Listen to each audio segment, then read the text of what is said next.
back to 1967 when you made Bonnie and Clyde, which was really a landmark film in part because of how you handled the violence in it, particularly the scene at the end where Bonnie and Clyde each take dozens of bullets and their bodies twitch with the impact long after they're dead. This film led Pauline Kael to say, Penn has a gift for violence. Despite all the violence in movies, a gift for violence is rare. Did you think of yourself that way, as having that gift? No, I wouldn't have defined it that way, but I guess you have to understand that we were operating, of course, in a totally different social context in those days. It was in the midst of the Vietnamese War, and the daily news, the news that we saw on television had body counts and numbers of soldiers wounded and dead.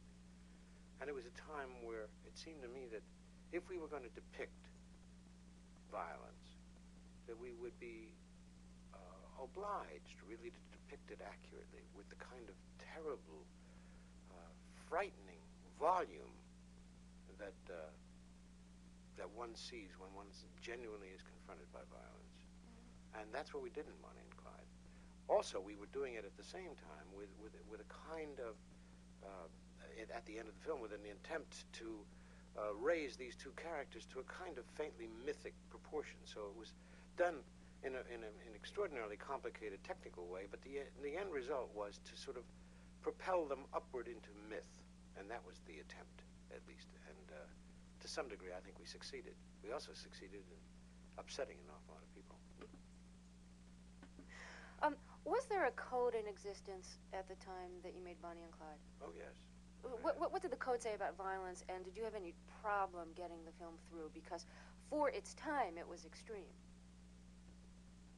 No, may I try to correct a couple of things? Yeah, please, yeah. Yeah, first of all, it was not extreme. What it was that it became a cause célèbre because the critic at that time of the New York Times had decided to engage in a campaign against what he perceived as violence in films.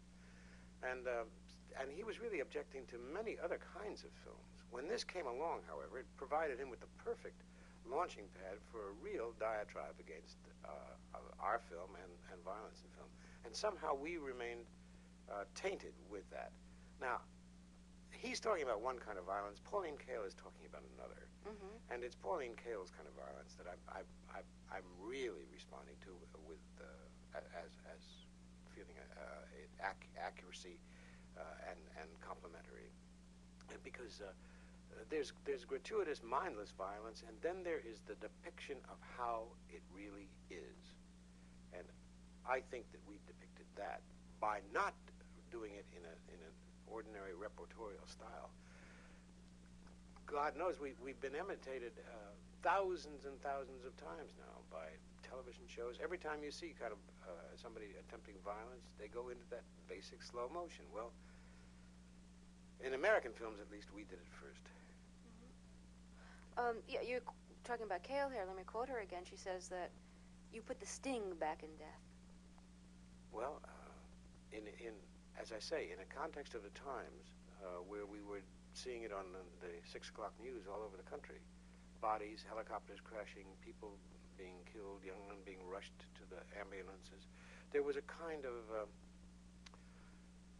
desensitization in the nation to violence, and it seemed to us, to me, that it was important to depict it as it really is.